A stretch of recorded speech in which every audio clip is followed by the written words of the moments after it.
তোমাদের সাথে তো ভিডিও শেয়ারই করেছিলাম যে বাবাকে নিয়ে ড্রেসিংয়ে গেছিস, তো সেখান থেকে আসার সময় মাম্মামকে স্কুল ছুটি হয়ে যাওয়াতে আমি মাম্মামকে পিক করে বাড়ি নিয়ে চলে এসেছিলাম। নিয়ে এসে ওকে খাইয়ে দুপুরে ঘুম পাড়িয়ে ভেবেছিলাম নিজেও একটু ঘুমাবো, বাট সেটা তো আর হয়নি। তোমাদের দাদাভাই এসে এমন ডিস্টার্ব করলো, আমাকে উঠে যেতে হলো।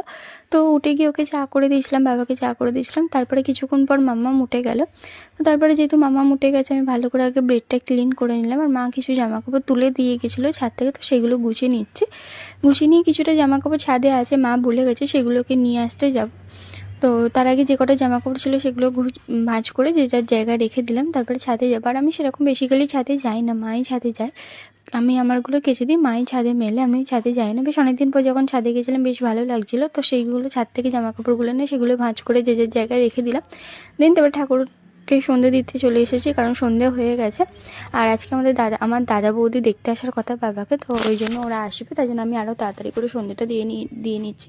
দাদা বৌদিরা এলে ওরা চলে গেলে তারপর আমি আবার ছোটো মাকে নিয়ে একটু ডক্টরের কাছে যাবো, তাই জন্য সবটাই খুব তাড়াতাড়ির মধ্যে করেছিলাম। সন্ধে টন্ধে দিয়ে তারপরে মাম্মামকে খাইয়ে দেবো একটু, কারণ মাম্মামকে আজকে একটু ভেবেছি ব্রেড আর পাউরুটি সেঁকে দেবো, কারণ ও প্রতিদিন ম্যাগি খায়, ম্যাগি দুধ বিস্কুট খায়, তাই জন্য ভাবলাম আজকে একটু ব্রেড আর বাটার দিই, আর বাবাকেও দিই। তো দুজনকে একসাথে দিয়েছিলাম।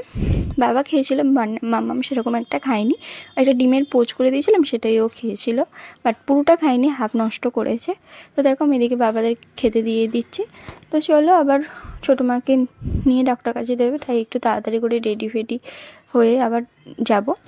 তো চলো আজকে এই পর্যন্ত, আবার কাল দেখা হবে। Tata, bye, good night.